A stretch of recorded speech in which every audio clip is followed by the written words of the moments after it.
Ooh, fancy graphics. This must mean it's a JD iRacing video. And it is! We are at the New Hampshire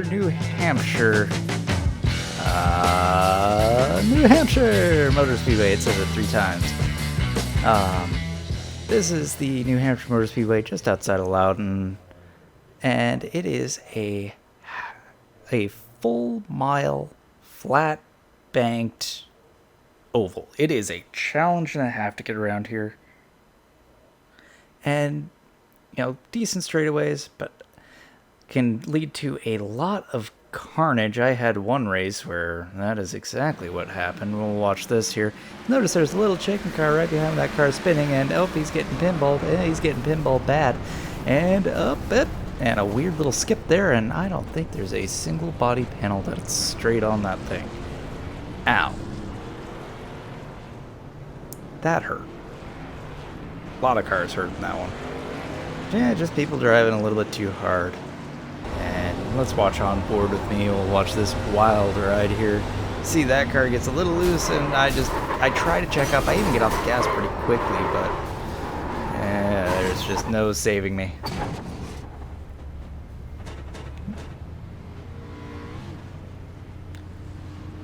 Hello, Mustang.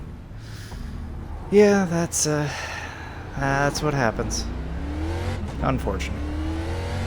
That poor car was just destroyed. Now we'll watch this one. You see that 10 car just nailing the 5, takes me out, and I throw it in reverse. Try to find a gear. There we go, I found a gear. And you know, I'm just gonna keep my car straight, be predictable, and just take it in reverse and cross the line. That was the last lap, by the way, after an 80-lap run. It was nuts. I was pushing for 5th or 4th and ended up in 6th. I was in 6th to begin with, so what actually happened? Well, the 10 cuts the inside because he's out of gas. He misjudges his brake or just wants to carry right on through, ends up just taking out 5. And then taking out me because I was already committed to that high line. I didn't have enough grip to do anything, and I could not get to the inside of him. Here we go. We're trying to find a gear. Cars are coming at me. This is terrifying. And throw it in reverse and gun it. Almost blowing the engine. And you know, we crossed in 6th. I'll take it. I did technically lose one position. I don't remember which one of those cars was. Then I also had this race where there were only 9 cars on the grid. Now this was a late night one. You can see the strength of field is not very high. The only competitor is the number 1. He's a 4100. Everyone else is actually, you know, the number 3 car is right there with me. But the rest of them are all fairly low in their I rating. But I managed to get pole in that race and just kind of ran away with it. Now, the reason why I'm not really showing this one is, well, aside from the first lap, which you'll see, things kind of got a little dicey there. You see those cars going 3 wide, and we're not going to see it, but the caution is out. Now, this is good news for me because I get to control restarts from this point on. Where at the beginning of the race, you don't. You see the 1 car apparently got just destroyed. He's in the garage now. We're going to take a look and see kind of what happened on that one, because it was fun. You see him in the ex-wife, took the kid's car. Ooh, the 3 gets loose, gets into the 1 and the 4, and the 4 just, oh my god. Oh my goodness. Yeah, he just got pinballed. So we get to that restart, and because like I said, I get to control it. Boom, I pull away, and I'm in the lead. There's nothing the number 5 can do. Take my line. Lovely. Marm's Chicken Farm Chick-fil-A car. Chick-fil-A is not the sponsor of this channel at all. I wish they were, because their chicken sandwiches are delicious. But no, we're not sponsored by them. But Marm's Chicken Farm is not a real company. But we are sponsored by them. You'll see. Take that, YouTube. We're sponsored by a not company. But you see, I just start pulling away. I've got a half-second lead, now 0.7-second lead.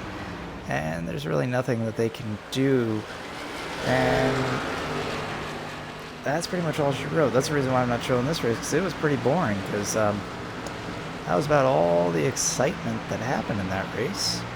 Because we fast forward to the, see, I think I fast forward to the last lap, basically. Yeah. So this is the end of the second to last lap. I'm coming around this Altel car.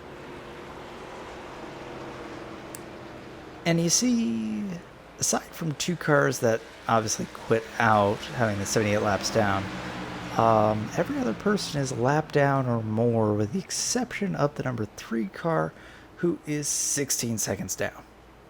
Not a bad recovery after getting kind of, basically getting loose in the first lap and then fall from a crash.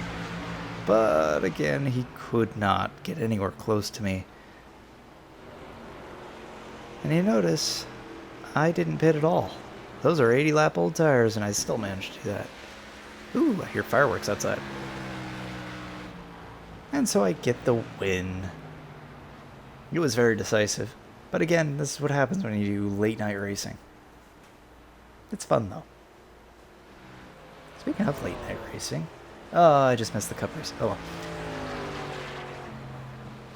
Yeah, we're now at Pocono, and Pocono has been interesting to say the least. Did get a 7th place, didn't record for it or anything like that. It was it's a bit all over the place. Ended up even missing the start. That was interesting. Didn't mean to. Worked out in my favor, though. But let's see me burn it down. Have I learned anything?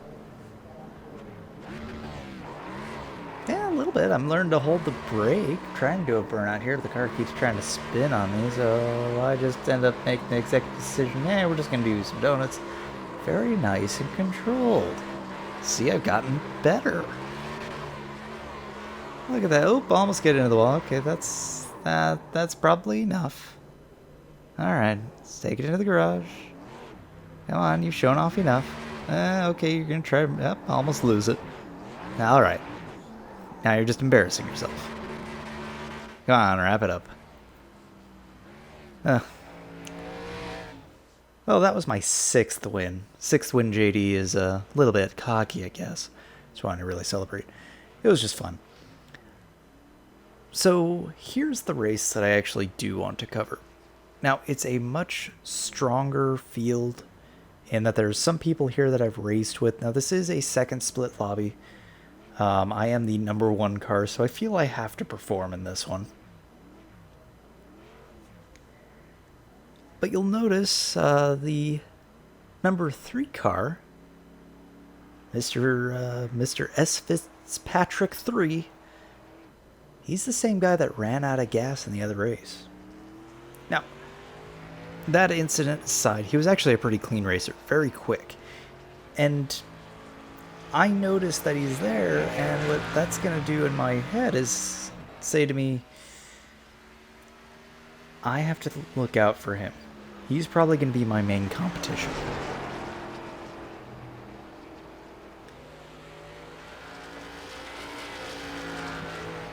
So I get the green flag, and you see I take a high line there just to really maximize the speed on that front straightaway. Pinning it down on that 3rd lane, coming down to the 2nd to exit out the corner, and really just open it up.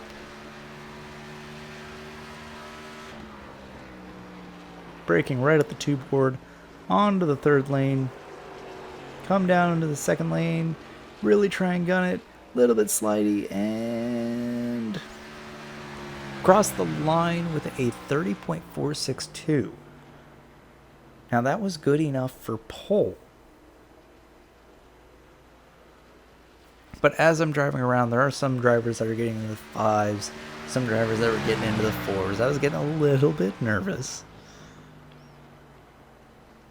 But, just got to maintain my composure, try and see if I can improve on this lap. Do I?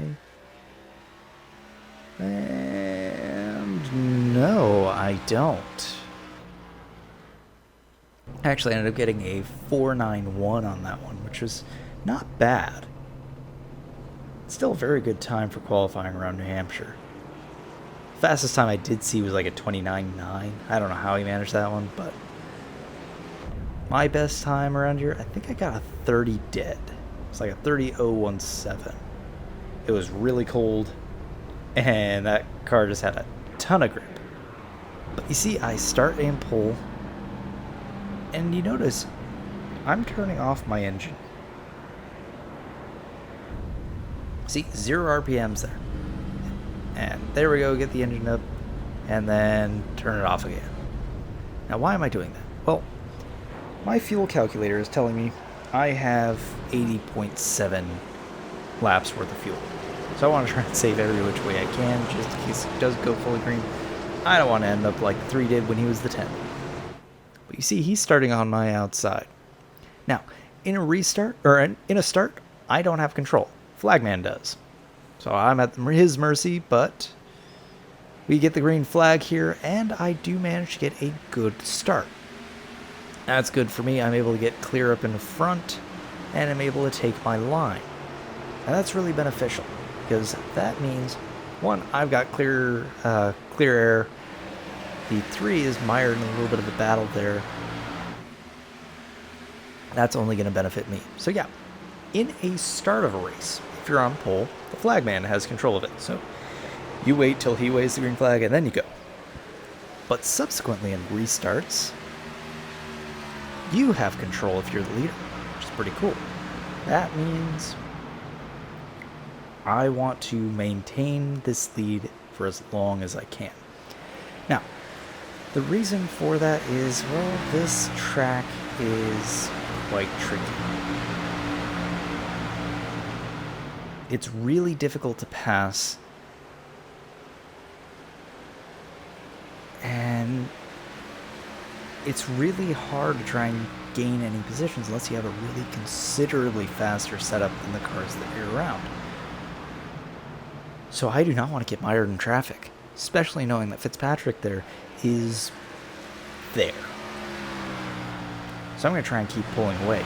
Now you notice I've put in the fastest time. I did a 30.617 there. Much faster than anything anyone else has done so far. Looks like Fitzpatrick has the second fastest at 8.43.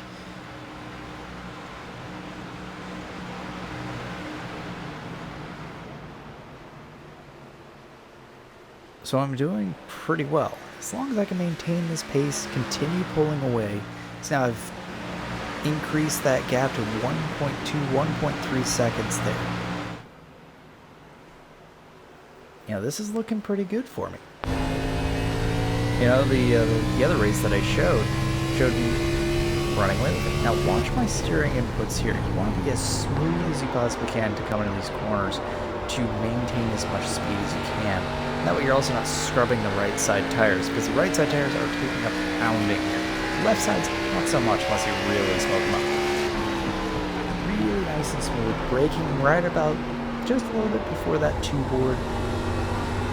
Later in the run, you're going to push that back all the way to the 3 board. And you'll see the boards here. It goes 4, 3, 2, 1. You do not want to brake at the 1. I did that once and I took a guy out. I felt really bad about that. Really felt bad about that because, you know, I ruined his race. And I ruined mine. And I feel bad whenever I hit someone, especially when I'm being stupid. I rarely do anything intentional. So yeah, if you're racing with me, if you see a chicken on a car and he accidentally doors you, it's because I'm stupid. Not a very good driver. Ask my friends. 9 times out of 10, I'm drunk while racing with them. Speaking of which, I think now's about time that we get ourselves some apple pie moonshine. Oh yes. And you won't notice it, but I'm back, and I've got a drink. So if you hear clinking, it's because 1, it's hot as hell here, and 2, this stuff is tasty. And Todd, I know what you're thinking. How the heck do I still have some? You know me, I drink things slowly and savor them. Oh, that's good stuff. Alrighty. So I've now extended my lead to roughly about 2 seconds. And 8 laps in, that's pretty darn good. But the main reason why I've been gaining as much as I have is, well, the 3 and the 4 were battling pretty closely. But now they've really extended the lead now to almost a second between each other. And that means Fitzpatrick now, all he needs to do is focus on me. Given how quick he's been, that's a little worrisome.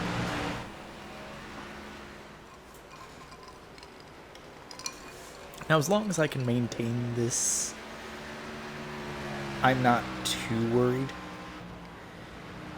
You know, keeping a buffer of about 1.5 to 2 seconds, that's far enough away that I'm not too concerned. I mean, if you watch the race on Monday, Martin Truex Jr. basically did that for a lot of the race. Kept them at a distance. He was able to run away with it. Now, it helps to have an overwhelmingly dominant car. But also having that distance too is wonderful.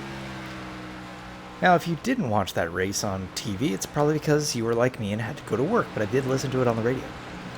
So that was cool. Listen to it on the PRN, on NASCAR's website. It's at least something. Figured my boss wouldn't like me streaming TV on my work computer. Ooh, I get a little bit late on the brakes and go up a little bit higher. Question is, oh yeah, you do see a little bit of a time gap difference. See him getting 1.9. He gained about a tenth in there just from that little mistake. I've got to try and keep these mistakes down to a minimum. I've got to focus, but I've also got to make sure that not only am I keeping a really solid pace, but that I'm also taking care of my tires. I don't know how long a green flag run is going to be here. Ooh, and we're already starting to catch up to a lapped car. You notice there are 3 cars there that all have pit markers next to them, which means that they started in the pits rather than starting on the grid. Now you can do that by not going immediately to the grid. It's sometimes good in tracks that either you're a little bit uncertain about or that you know are going to be an utter shit show at the beginning. Given the way that the 10 there is racing, he's a little bit slower. I'm guessing just a little unfamiliar, or maybe he was getting a sandwich. I dive to his inside and am able to get past him. Now, he's not the most courteous of lapped cars, but you know, stuck to his lines. I was able to get around him. Now he's Fitzpatrick's problem. I did lose a little bit of time there. Lost about another tenth. It was down to 1.8. But again, still keeping that same gap in there. And now it's clear sailing all the way ahead to the next car, which looks to be about 6 or 7 seconds ahead of me.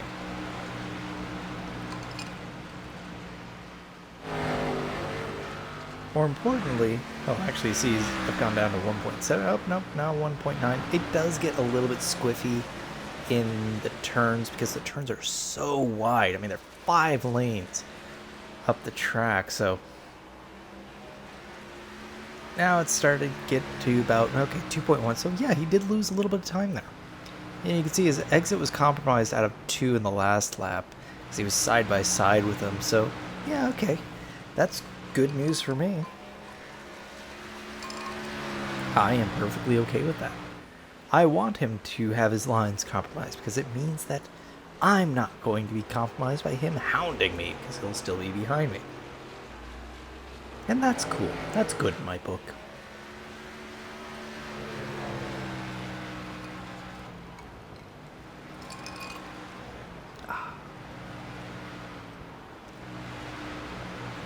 Now you may be wondering, how often do I drink during these recordings? I'm not going to tell you.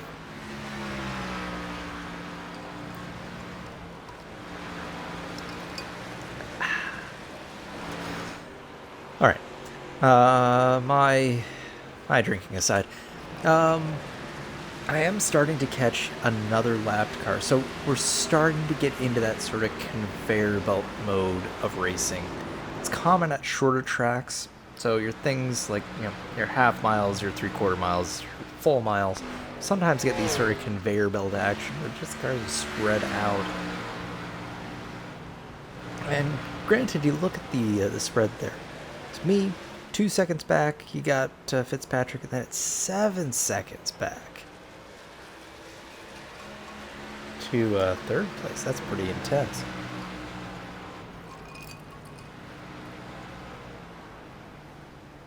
Yeah, if you're wondering why things kind of are randomly shifting around, one car keeps exiting and then coming back in, or he's getting dropped a little bit, blinking in and out. So it's causing things to be a little bit weird. Just bear with that. That's normal.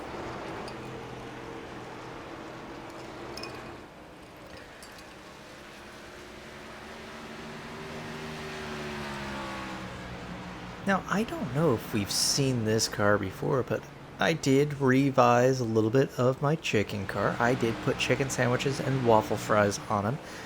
Why? Because I like to make myself hungry in my race. I can see my fried chicken sandwich on my hood. It's great.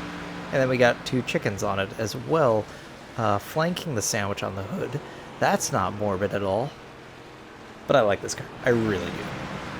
It's fun. It's simple. I might change up the red, black, and white pattern. Ooh, and a caution came out. Yeah, about the paint scheme, I don't know if I will or not, but oh well. Now you see the 9 car coming out of the pits. I do pass him, but I pass him under caution. He is going to get his lap back. But it does make me wonder, why is he pitting so early? Now the 8 car and the 9,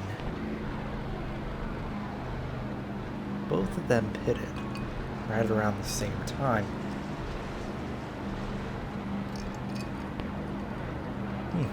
I do wonder. But the thing is, we've gone about 20 laps or so. I'm going to go and get new tires.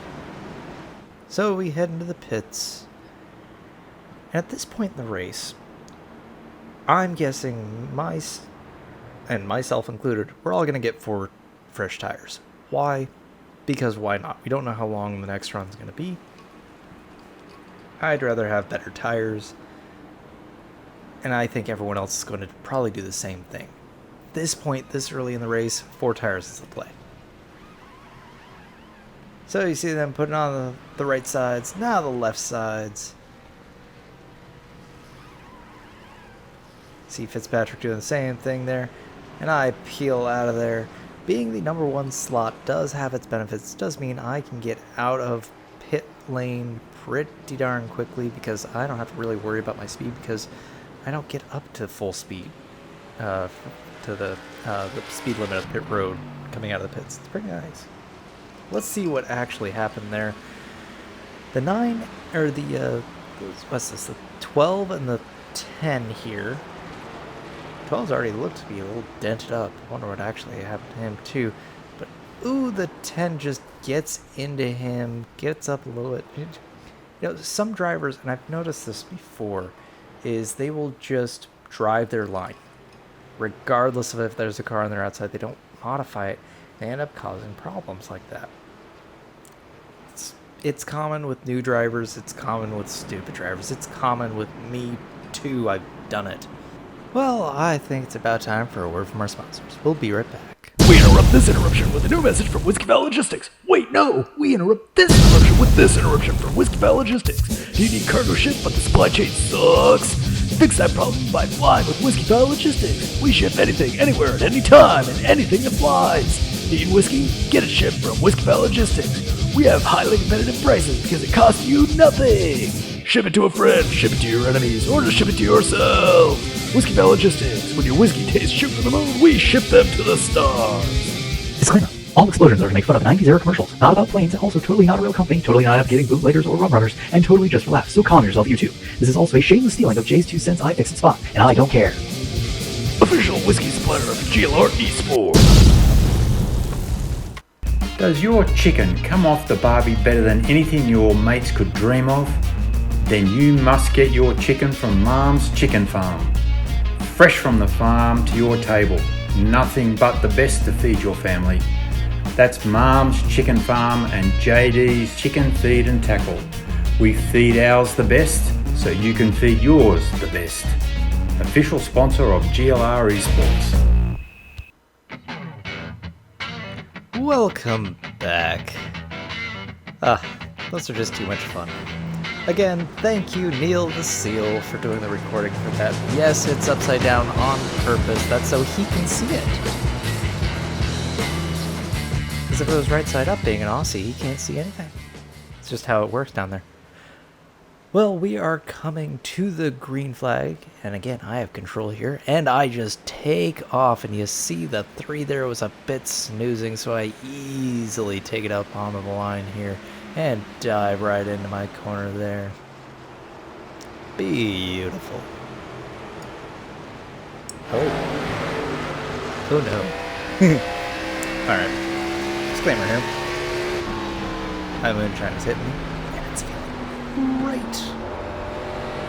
Thanks, Tony. Disclaimer, Tony the Tiger does not advocate drinking moonshine. Please do not combine it with your Frosted Flakes. Even though they're more than good, they are great. Alright. Back to the racing. Goodness. So I get a pretty good drive out of there. 0.6, 0.7 seconds is the gap right now, 2 laps in. The problem, though, is the 14 is not right on top of him, and the 4 was behind him, which also got kind of a terrible start. So that means there's not that battle. That battling is what gave me that 2-second lead, so now I've got to deal with a 0.7 second lead. He does have a whiff of a draft, possibly. Ooh, but he gets loose coming out of there. Let's see what actually happened there. Ooh, yeah, just lost the back end. Ends up losing a ton of positions. Ooh, heartbreaking for Mr. Fitzpatrick there. Oh, and he fortunately slots it back in. Good save, good on keeping it out of the wall, keeping it on track, not getting any X's, and hopefully he's able to make a recovery. Actually, in my opinion, I hope he doesn't, because he is my main competitor. But that does mean the number 14 is now the car that I have to beat. And he is 1.9 seconds behind me.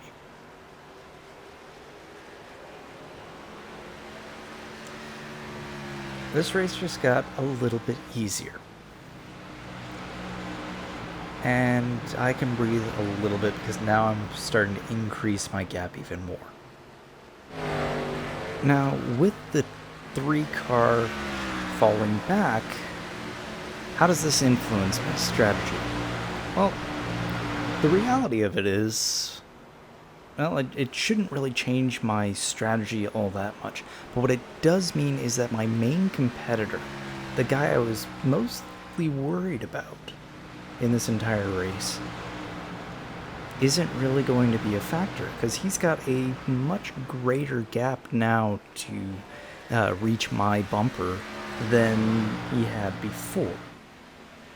Now you see there, I have also just recently put in an even faster lap, a 30.606.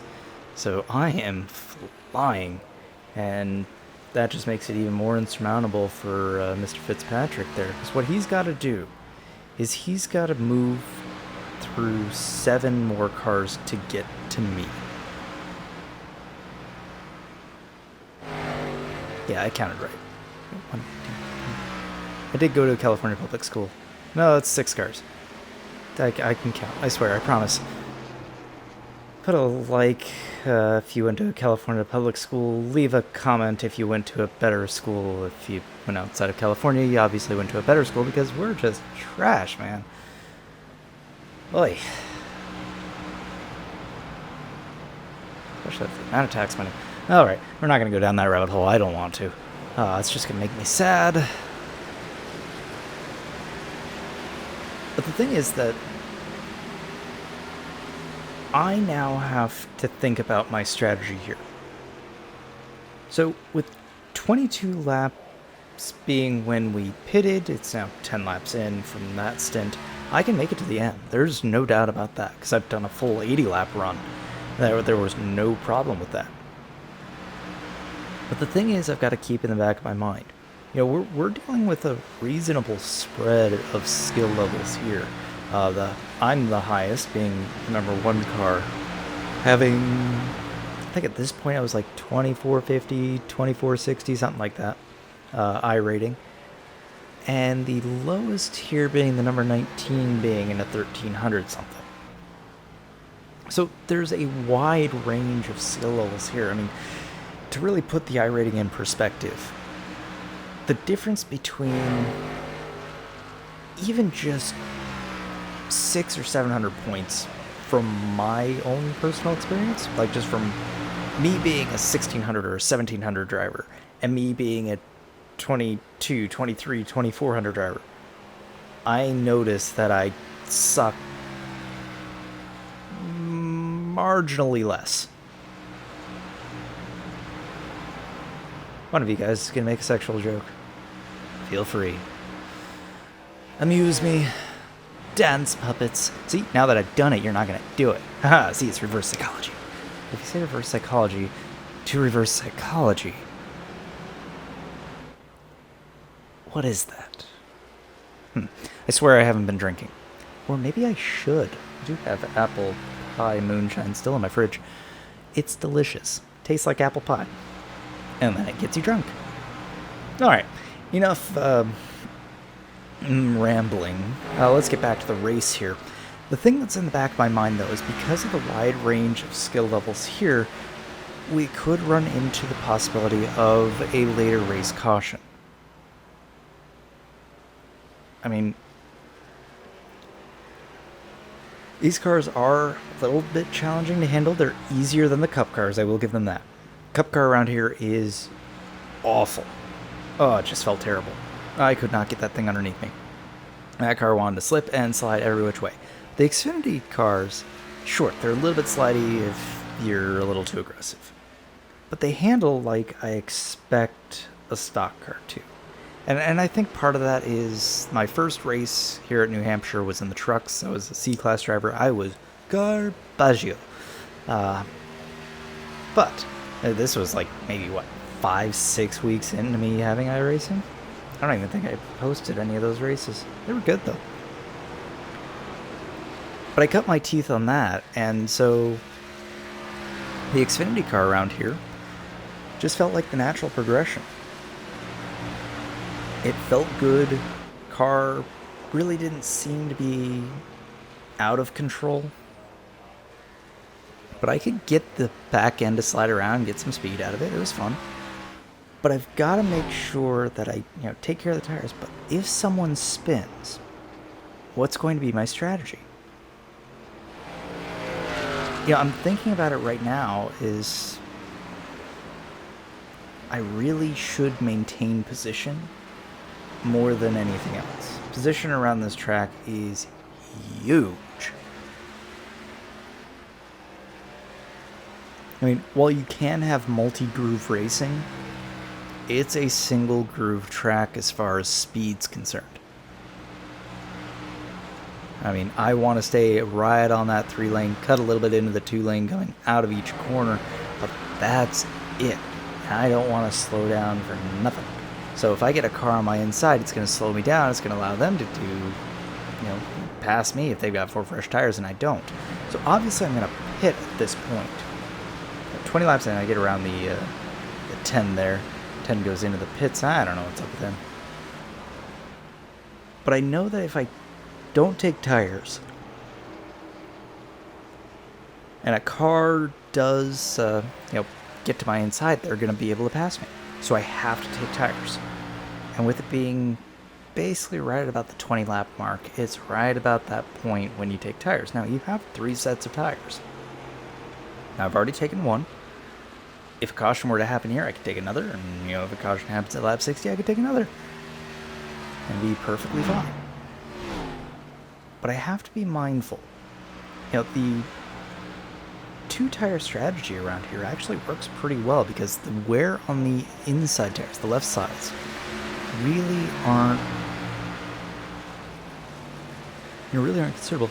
I'm looking at these guys. I think they're actually running for position, so I'm going to try and just get around them without upsetting the apple cart there. And we make it clear from them. They were very courteous, but now they can go back to their battle.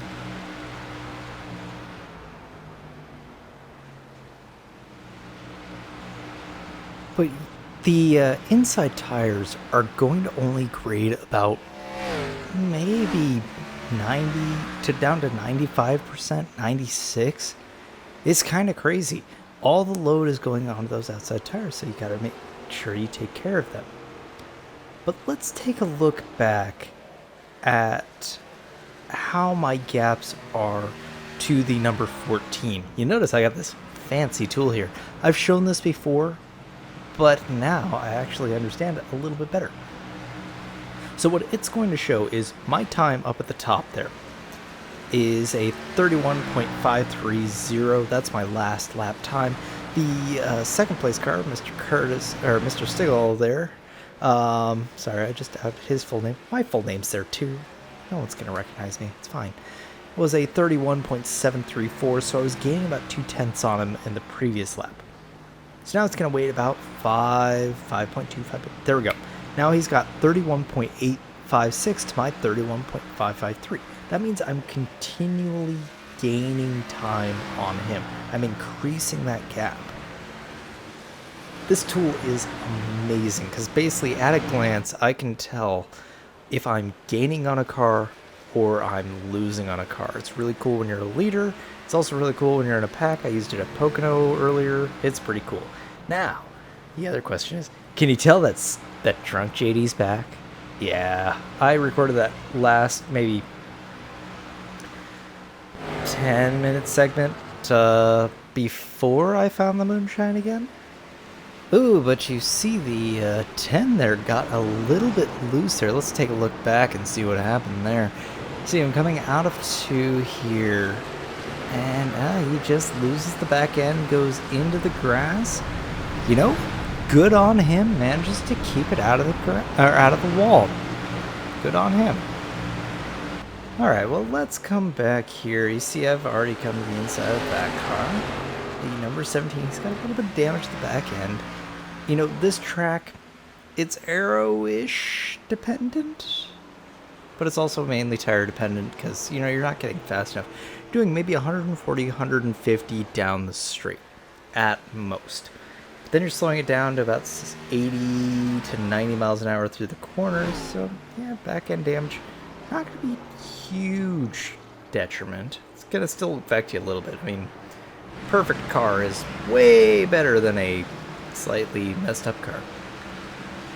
But yeah, if you couldn't tell, yeah, Sober JD took over there for about 8 minutes-ish or so. That's because that was before Moonshine JD. I am actually technically recording this for the second full time, and the reason why is because I found out my mic has a front and a back. If you're also wondering, the quality of this looks maybe better or maybe worse. I don't know. That's because I have a full new setup. Now, computer is still the same. I've still got that i9-10900K Intel CPU. It's a BU. And then I've got a 3080 Ti powering this thing. I love it. Will I upgrade to the 40 series? No. No, I won't. But I did upgrade my monitors. Now, I still have the same two 1080p monitors that I've had before. But they are flanking a beautiful 45-inch 21:9 curve, actually variable curve display from Corsair. She is gorgeous. I love it. I may have spent a little bit too much on it, but it's fine. It's a beautiful OLED screen, and I am just in awe. Hey, editor JD, if you remember this, roll some of that footage of that monitor, because it looks cool, man. I love new technology. I love monitor technology, because OLEDs are pretty sweet. They are vibrant. I've never seen my videos looking this good. Plus, it's huge. But yeah, So I started using a setup for iRacing, which is pretty cool because now I can use my peripheral monitors for all of my stat stuff, where I can use my main curve monitor for all of my racing. So that means that can be pretty clear with the exception of the radar, because I can overlay that. And then I've got my data that I need to refer to on the sides. What's neat is OBS was smart enough to figure out, hey, you just move this over here, but I'm still going to capture that. So I didn't even need to reformat anything. That's pretty sweet. I'm pretty happy. It's almost as sweet as this moonshine. This moonshine is delicious, by the way. Now, let's take a look back at the intervals here. I am now 6.6 seconds ahead of second place. It's looking like a runaway again, just like that previous, 9 grid race. Granted, that one was considerably more boring, and I know what you're thinking. JD, this race is boring right now. Haha, just you wait. See, I know the future, but you don't, but I do.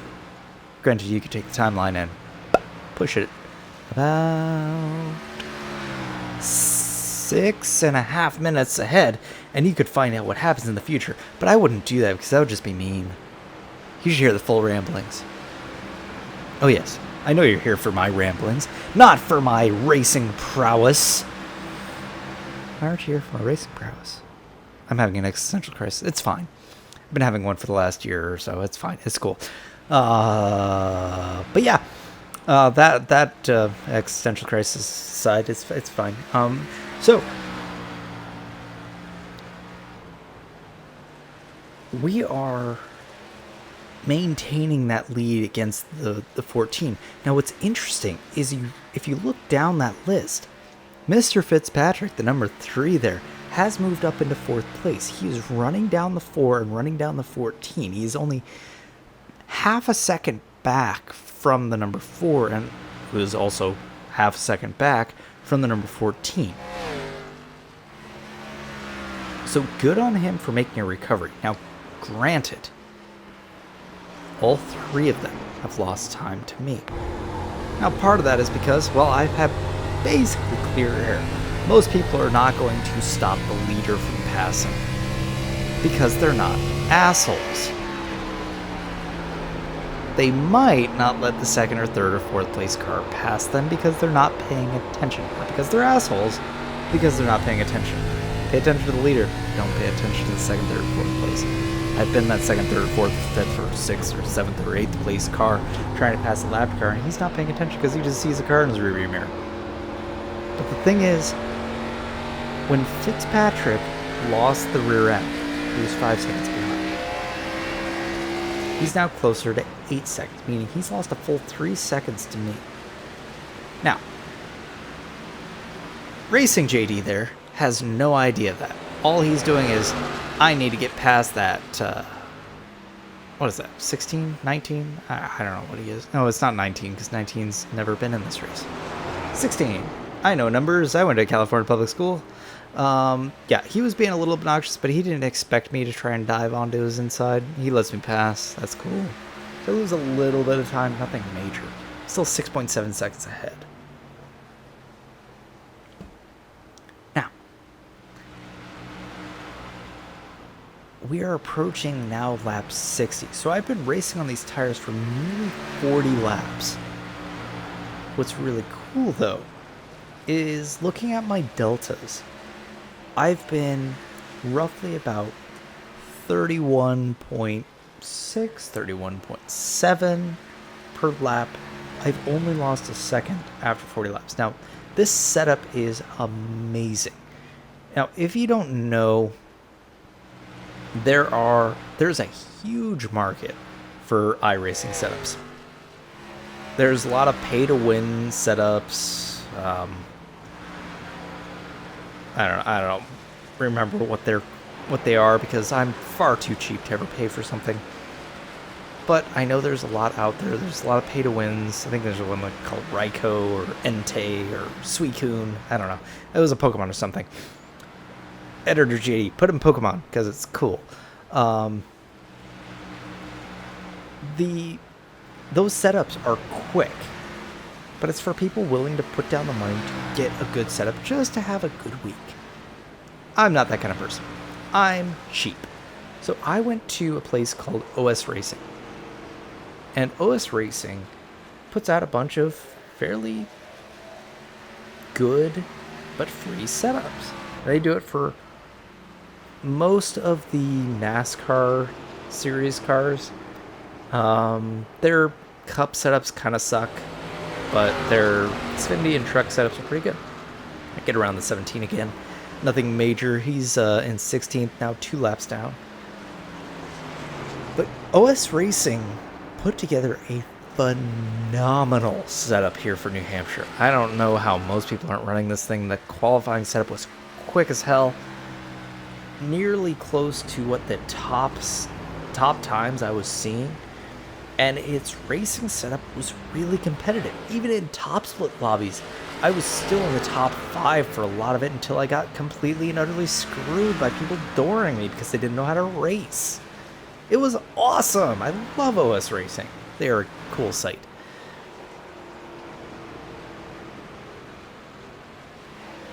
Now, I'm starting to come up on these cars here. You see the number 8 in front of me. Looks like the number 6 and the number 10 are in front of me as well. The number 10 really not having a great race. He's already 5 laps down. The number 9 is 2 laps. Number 17 is 2 laps. It looks like the number 8 is only 1 lap down, but he is going to quickly become 2 laps down. As I take him to the outside, they pin it down to the second or first lane. I give them all the room in the world because I don't want to screw up my race. I get around them nice and clean. Now it's about running down this number 6 car. Now, if you're wondering about the numbers denote their ranking in the lobby. The 1 car, my car, has the highest I rating. The number 19 car, which has never been in this race at all because I think he left or something. I have no idea. He was the lowest ranked because he's the 19th car of the 19 car field. And it does this just as a quick way to glance, being like, hey, if I'm, say, the number 5 and I'm racing the number 4, number 4 car is pretty close to the number 5 car, meaning they're right around my level. But if I'm, say, the number 18 or number 16 car, I'm being passed by the number 1 car because he's lapping me. That's probably because he's really a decent racer. Now that's a bald-faced lie because the number 1 car is currently the garbage car. Me! Because I suck. Ooh, and a caution comes out. Damn it! That is not what I wanted to see because I was really running away with it. I had an 8.7 second lead. I could have maintained that and continued getting my lead there. But if you notice, Mr. Fitzpatrick there, ooh, he was in 2nd place. He might be in 3rd. But he's moved up. But what this means is now I've actually got to really think about my strategy. Do I risk going for 4 tires and losing the lead? Or do I just go for 2 tires and maintain my lead? Now, you may be wondering, well, wouldn't just staying out ensure that I'm in the lead? Yes, it would. But I could probably easily pass any car that stays out. 50 laps, which is roughly about what we've done. We're on lap 68. We pitted on lap 22, which means we've run 46 laps. I can do math, I swear. Yeah, California Public Schools rearing its ugly head again. I could probably pass them. I'm not worried about that. 6 car stays out, he's already a lap behind. He's just going to try and get a wave around. All the other cars follow me into the pits. I think I'm only going to take 2 tires. It's a risk, but it ensures that I stay in the lead. And I think that's more important. Because the fact that I not only control the start, but that I can usually pull away at least half a second, and my car is quick, I think I can do pretty well. So I get out pretty quickly. I want to think the 4 car... Yeah, the 4 car also takes 2 tires. The 14 and the 3 take 4. Now, hindsight is always 20/20. I probably could have taken 4 tires, but let's take a look back and see what actually happened. See the 8 and the 10 car battling really close. The 8 car is bouncing off the bumper of the 10. So the 8 dives in, the 10 dives down on him, they spin out, but they manage to keep it straight enough. The caution's not out yet. And, ooh, what the hell happened there? So the 8 goes around, and the caution's out fully. Oh, that's the reason why the time dropped so much. Oh. Yeah, the caution's out. 18, or the 10 goes into the pits, the 8 stays out. So obviously the 8's not that damaged. He's still damaged, but he was pissed off. But let's watch on board with him and see kind of what happened here. So he drives it into the corner, gets on the gas a little earlier than the 10, and just kind of lets him know he's there. The 10 really wasn't good out of the corners there. Yeah, the 10 just goes down on him. 100% the 10's fault. That's really not good. And then the 10 just goes right up into the 8. What the hell was that? That is dirty. Ooh. So I don't know if there's any other bad blood, something else that happened in there. Maybe there was, but still, that's not okay to intentionally spin out a car. What really sucks, what really pisses me off is I was running away with it. Now you may be thinking, JD loves cautions. Because JD put in one of his silly commercials in the middle of this. Make it seem like it's real broadcast. No, we're not doing that because we're already too wide. We're getting ready to go to green, so we're not going to do a commercial. Why would I ever do that? I'm not Fox. I'm not just going to suddenly go to commercial. No, but we are going to do a shameless plug for, oh, look at a little Cubot. Oh, he's adorable. Rain Daydreams, my short film that's on my Name Pending channel. I spent way too much time on that. Go see it. It's pretty cool. So, we are getting ready to go green here. And again, I have control of the start. So I get into the Geico restart zone, I immediately get going. And the 14, who's on 4 fresh tires, follows me. Now he started in 3rd. Now he's going to battle a little bit there with the number 4 car, but he is able to get past him under a little bit of pressure of the 3 car, Mr. Fitzpatrick. That's going to slow them up. That's good for me. Now I'm showing the deltas here because now we're at 0.7 seconds. I get a 31.228 off that restart. He gets a 31.576. We are 8 laps to go. Yes, I had to think. Yes, it's because of California Public Schools. No, it's not because of the Moonshine. No, you shut up. Alright, back to the race. That comedy aside. So the 14 ends up getting a better run out of there and is able to clear Fitzpatrick pretty handily. Now it's a matter of running him down. Now, the time here was a 30.725 for me, a 30.771 for him, meaning I gained about half a tenth. It's not really showing that delta, it's showing it as 0.0. It mainly shows not really much change, I'm not really pulling away. So the 2-tire strategy is working out right now. But now that he's a little bit clearer, did he improve? No. I did a 770, he did an 875, which means it's a gain of 0.1 seconds. Actually, 0.105.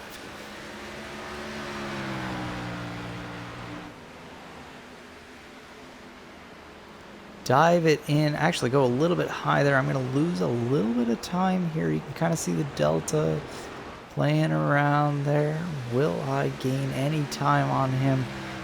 I get an 858. No, he gets an 811, meaning he's gained a little bit of time there. Gained about a half a tenth. So he's starting to reel me back in. It's 5 laps to go. Can I hold him off? It's a matter of being consistent, but also knowing I don't necessarily have the grip that he does. Now, he's also being hounded by Fitzpatrick, which is good for me. Means that he's got a little bit more on his plate than I do. I just have to worry about him. He has to worry about me and him. But that's really not deterring him because he's done about 0.2 of a second there. He's closed the gap. Now 0.6, 0.5. I did a 31.036. He did a 30.819 for that lap. So we're coming to 4 to go. Coming into 3. Now into turn 4. Coming to 3 to go. Can I hold him off? I'm watching that delta like a hawk while I'm also trying to make sure I hit my marks. I do a 31.044. He does a 31.014. He has gained a little bit, but he is getting tapped on the rear by the number 3 car. Number 3 car really wants to get around him. He really doesn't want to give it up. It shows you just how hard it is to pass cars around here. 3 dives it on the inside of 3, able to get past him, but the 14 is able to answer back. Maybe this fighting is going to slow them down a little bit. Will it? I do a 31.133. Does no, it does. Oh, okay, maybe a little bit. 31.093, 31.242 for 14. I gain a little bit of time on him. Oh, but the 3 goes off. What the heck happened here? Now we're up against the 10 car. Again, the lapped car that just keeps getting lapped. He's going to act as a little bit of a barrier.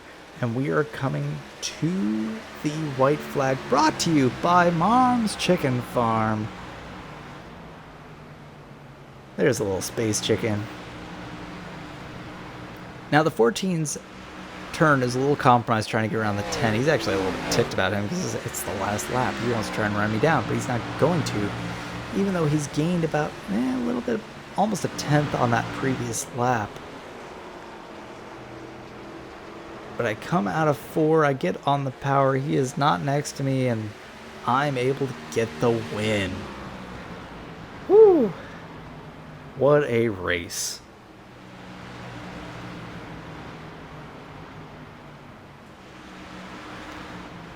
Man, if that had gone for maybe 2 or 3 laps more, I think that 4-tire strategy would have probably done it. But that 10 laps, let's see what actually happened there with the 3 car. You see, he kind of came up there. He really dove it in. And just, I don't know if he made contact there. Just gets loose, goes to the inside. Keeps it off the inside wall there. Ooh, but gets stuck in the tires. Is he able to get it out? I don't know. I didn't hold on to that enough. You see, he's on the inside there. And no, it doesn't look like he made any contact. Just ended up losing the back end. Just trying a little bit too hard. Trying to, ooh, just get stuck in that wall. Yeah, you can see him trying to reverse out of that. No, he's stuck there. That sucks. Last lap heartbreak again for the for Mr. Fitzpatrick there. But you know, for me, 80 laps won, fastest lap, a clean race. If this was Gran Turismo, that would be a triple star. But you know, this is iRacing. They don't do triple stars. But it is a sweet, sweet victory. New Hampshire has treated me kindly here. Let's watch me burn it down. Let's see if I do any better than the last one. Kinda. Oh, I end up looping it around. Keep it out of the wall. Nicely done. Just doing some nice donuts there. Ooh, make it a little pretzel. Look at that. Oh, yeah. That's a happy chicken car. See, I've got a lot better at donuts. Those are beautiful. Stopping it perfectly before I hit the wall. Good spatial awareness. And let's take it on into the pits. Celebrate it with the boys. Break out the champagne or the moonshine. I'm almost done with it. But, you know, I've been JD. You know, like, subscribe, comment, share, do all the YouTube-y things. We've got a Discord down below if you want to hang out with us. We're some pretty cool guys. We race in Gran Turismo 7 sometimes, mainly when I'm drunk on Fridays with the pub fellas. But I also do ACC. We do some things in there with IRL and other tournaments. We also do, well, actually, I do stuff in iRacing. Basically, anything that'll race, we'll race it. It's good fun. But I think I'm going to go to bed because I'm a little tipsy. But thank you for joining me, and I will see you all in the next one. Bye-bye.